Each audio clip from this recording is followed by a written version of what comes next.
मुझसे पूछें कि इंडिया ने जो राफेल तैयारे परसों आए हैं प्लेन्स, इनके बारे में बताएं, क्योंकि इंडियन मीडिया जो टोटल राफेल प्लेन्स और विंग फाइटर प्लेन्स के बारे में तो उसने सब एयरवेव्स डोमिनेट की हुई। तो मैं आपको ज़रूर बताऊंगा इसके बारे में कुछ, लेकिन उससे पहले आप इस चैनल को सब्सक्राइब कर लें, बेल आइकॉन को प्रेस कर लें। आपको मैं बताऊं कि सबसे इम्पोर्टेंट बात यह है कि मुझे कॉम्बैट एविएशन का पता नहीं है, और ये मैं एतराफ़ कर सकता हूँ कि मुझे फाइटर प्लेन्स के बारे में जो मेरी नॉलेज है वो बहुत ही लिमिटेड और सतही है और बेस्ड है on what other people tell me और एडवाइज मी। जो एयरफोर्स के लोग हैं उनसे मैं पूछता हूँ, जो एयरफोर्स के फ्लायर्स हैं उनसे मैं पूछता हूँ, या एरोनॉटिकल इंजीनियरिंग के वो जो मुझे इन्फॉर्मेशन देते हैं, मैं वो इन्फॉर्मेशन कोशिश करता हूँ कि ये फाइटर प्लेन्स के मतलब आपके पास मैं लेके आ जाऊँ। अब काफ़ी तो लोग कन्विंस हैं इस पर, और ये मैं बहुत टॉप लेवल पे एयरफोर्स की आपको बात कर रहा हूँ कि पाकिस्तान 36 राफेल तैयारों के मुकाबले में 200 प्लेन जो है वो बड़ी आराम से तैयार कर सकता है। अब वो कैसे कर सकता है, आपको उसके लिए कुछ चीज़ें समझनी पड़ेंगी। आप ये देखें कि भारत में इस वक्त राफेल्स के मतलब बहुत शोर मचाया जा रहा है, बल्कि लगता ही है कि नरेंद्र मोदी जो है वो राफेल्स को इतना प्रमोट नहीं कर रहा जितनी अपनी खिफत और अपनी हजीमत जो है उसको मिटाने की कोशिश कर रहा है वो। दरअसल राफेल के मतलब मैं आपको बताऊं कि मैंने पहले भी एक वीडियो में एक बात कही थी कि बहुत कम, मैं इसलिए कह सकता हूं क्योंकि राफेल ने अभी तक कॉम्बैट में कोई परफॉर्मेंस नहीं दी, और जो वॉर का वेपन होता है ना जी, उसका असल टेस्ट जो है ना वो वॉर ही होता है, कॉम्बैट ही होता है। और जब तक वो 2-4 डिफरेंट एडवर्सरीज का फेस नहीं करेगा, उनके आगे उसका रिएक्शन नहीं हमें पता चलेगा, तब तक हम ये तो नहीं कह सकते। But on paper Bharat Rafale एक बहुत अच्छा जहाज़ है, लेकिन असल इम्तिहान तो उसका जंग ही होना है। लेकिन ऑन पेपर भारत में बड़ा अच्छा जहाज़ है, और कह सकते हैं कि इतना अच्छा जहाज़ है कि कागजी शेर है, और इसने अभी मैदान जंग में कोई काम नहीं किया। It's not tried and tested over there. Bharat ने ये फिलहाल अपनी वक्ती ज़रूरत को पूरा करने के लिए इनको लिया है, क्योंकि भारत इस वक्त जो है वो बड़ी तेजियां दिखा रहा है। वो चाइना के आगे भी, पाकिस्तान के आगे भी, भूटान के आगे भी, वो नेपाल को भी तंग करना चाह रहा है। तो वो उसने बड़ी इमरजेंसी में ये जहाज़ को खरीदा है, और ये आप समझें कि ये वक्ती तौर पर उन्होंने लिया। राफेल पे भारत के पास कोई जहाज़ नहीं है जो ये 5th जनरेशन का मुकाबला कर सके। अब उसको स्टॉप गैप अरेंजमेंट एक उसने की और उसने मंगा लिया ये राफेल का भी, उसमें 36 में से 5 प्लेन्स आई हैं। असल में उसकी वजह यह है कि भारत की जो मॉडर्न जेट्स की इन्वेंट्री है ना, वो महकमा आसार कदीमा के लिए ठीक है, लेकिन मॉडर्न वॉरफेयर के लिए ठीक नहीं। ये मिग्स वगैरह जो हैं ये तो फ्लाइंग कॉफिन्स हैं, और जब ये पिछला कॉम्बैट हुआ था जिसमें अभिनंदन वगैरह को ट्रैप कर लिया था और उसको फिर रिजेक्ट करना पड़ा, और उसने अपनी एक और जहाज़ को शूट डाउन कर दिया अभिनंदन ने।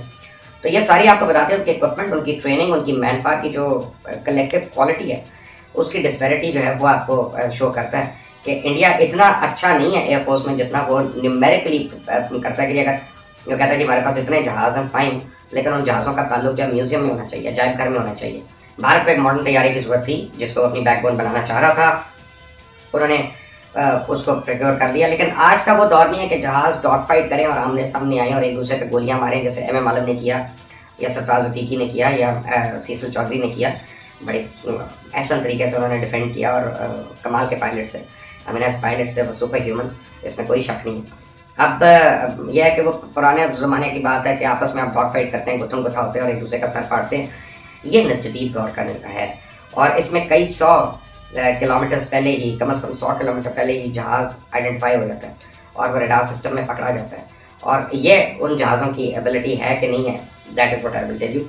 अब होता क्या है कि आप एक जहाज़ में जा रहे हैं, अपने F-16 में जा रहे हैं, अब आपने 100 किलोमीटर दूर आपको पता चला राफेल आ रहा है, आपने वहीं से उसको मिसाइल मार दिया, और वो उसको पता भी नहीं है, उसको बैठे हुए को अभी वो ये प्लान ही बना रहा है कि मैंने कहाँ जाना है, क्या करना है, तो वो लॉकअप हो जाता है, और उसके बाद उसको आपने हवा में तबाह कर दिया। अब ये जो मिसाइल्स हैं ये रडार गाइडेड होते हैं।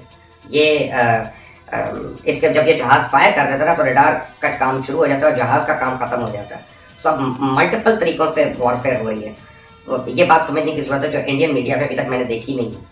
अच्छा, इसमें GPS गाइडेड जो होता है, इसमें फर्स्ट शूटेबिलिटी जो होती है या फर्स्ट टाइम शॉटेबिलिटी जो होती है, ये बहुत ज़्यादा काउंट करती है। के तौर पे एक तैयारे के पास एबिलिटी है कि वो 100 किलोमीटर दूर से मिसाइल फायर कर सकता है, और एक तैयारे के पास एबिलिटी है कि वो 70 किलोमीटर दूर से मिसाइल फायर कर सकता है।